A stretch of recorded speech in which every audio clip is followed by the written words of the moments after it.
Welcome everyone. My name is Enrique and I'm here to talk about the recent DC TV show based on a comic book.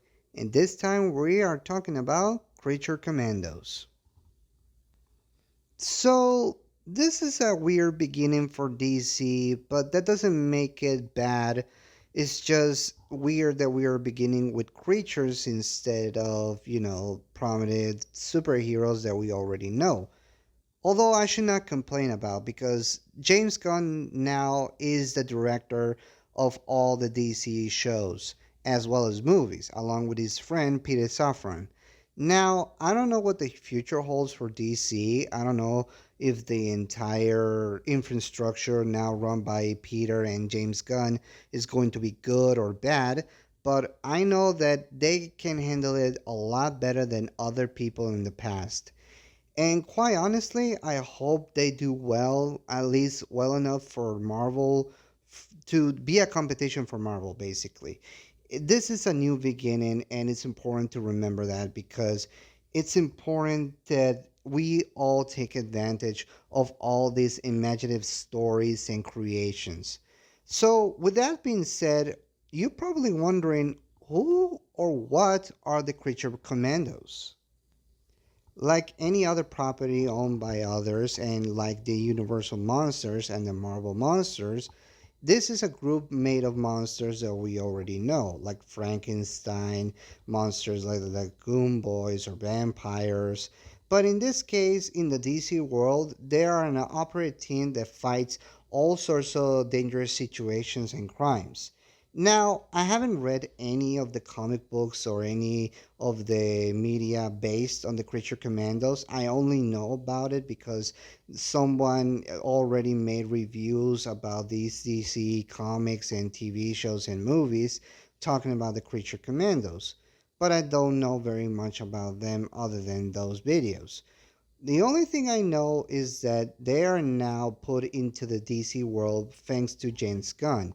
But unlike any other show that was based or it was going to be live action, this one took the route of animated series, which in the long term feels weird, but at the same time, it saves a lot of budget as well as actors, so they don't have to pay for expensive CG or practical effects or any production in order to make that kind of show. This was honestly the most logical route. It's still the live action stuff, but it's still keeping it at the same time in the animated world that we know of DC. Or at the very least, it's a new beginning for DC, but like I said, it's very weird to describe it. I mean, we begin with live action shows and now we are doing an animated series based on a live action show or movies.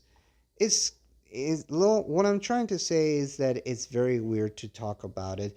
But hey, if I know something about James Gunn is that he likes weird and he likes crazy. So we should not complain too much about it. I think it's important to say that this show will have spoilers and it has a connection not only with the Suicide Squad but also with Peacemaker. And if you haven't seen those shows, you probably need to skip this video or wait until you watch those shows and movies because it's going to get crazy a lot. And honestly, if I unravel the DC web that they have created for themselves for the past few years, I'm going to take all day. So I'm going to save it and say this. The Flash movie changed a lot. So basically, it basically was the restart that the DC world needed, even though that movie was so bad. And I'm not gonna talk about shows like no shows, movies basically, because there have been movies before Creature Commandos came to the display, like Blue Beetle and the Aquaman sequel. But I'm not gonna talk about those shows because honestly, I don't think we need to talk about them because honestly, they don't have a connection with this one. Only I think the Suicide Squad and Peacemaker are only necessary for you to watch, at the very least at this stage, if you ignore all the other movies. So let's talk about the first episode. And throughout the entire course of the show, I'm going to try to talk about the other episodes in other videos. So hopefully, I can get a lot across in this episode. So basically, it all starts at the beginning in the country of Pokovistan, in which it was run by a princess and a woman called Circe. If you know her from the comics, you know she's a Wonder Woman villain, basically going after her using the sons of Themyscira in order to get her. So the Task Force M, or Christian Commandos, are dispatched, all led by Rick Flag Sr. Now, you know that Rick Flag died in the Suicide Squad movie thanks to Peacemaker. So we are now seeing his father, which is Rick Flag Sr. So now that we are seeing Rick Flag Sr.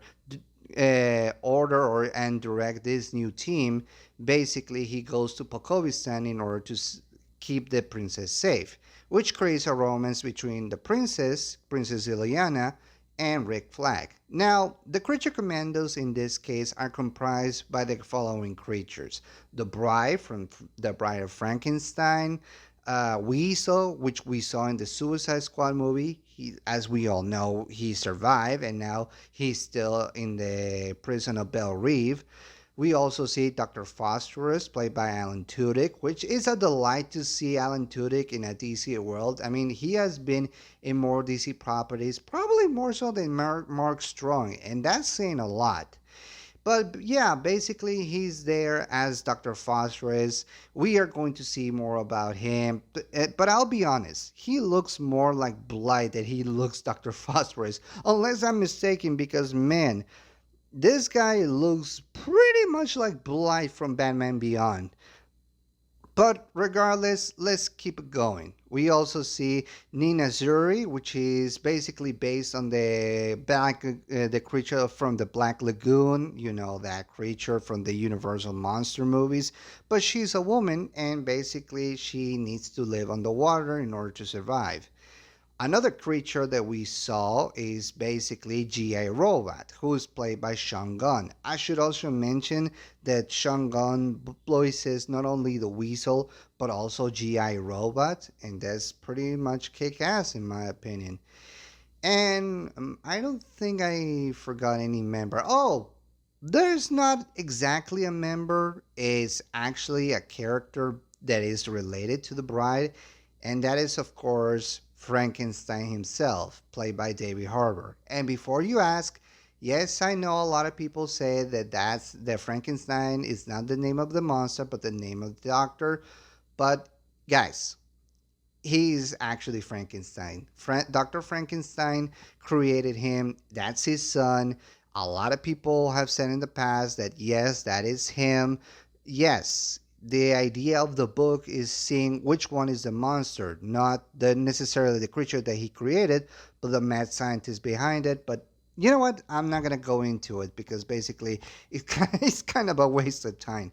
But yeah, David Harbour plays Frankenstein in this case, and he's going after the bride, but not to kill her, but to prove her that he is the man for her.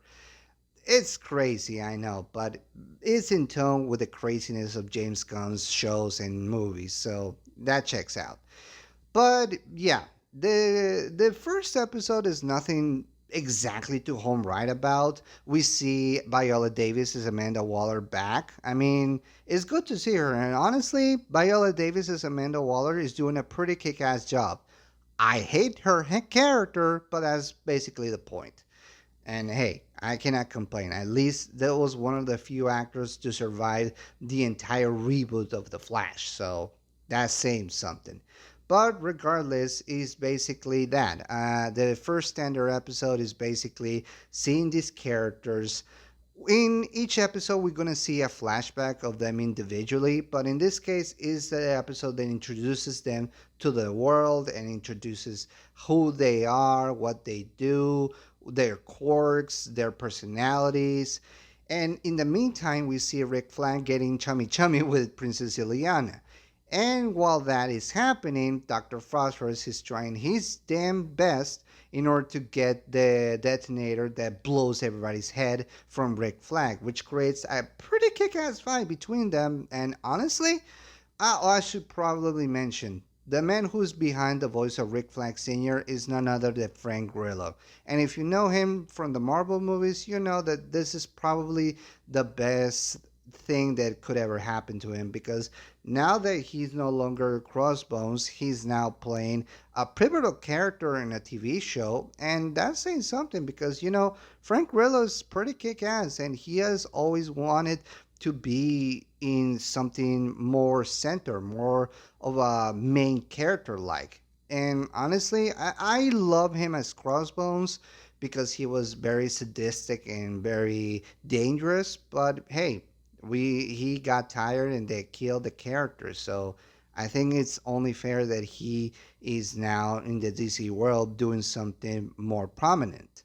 And it's good that they give him more character development, not just because he's getting chummy chummy with, when Princess Ileana, but also because he's basically a soldier, still following orders, still trying to do the right thing. He's still mourning the loss of his son, Rick Flag, which in this timeline he doesn't know that Peacemaker killed him.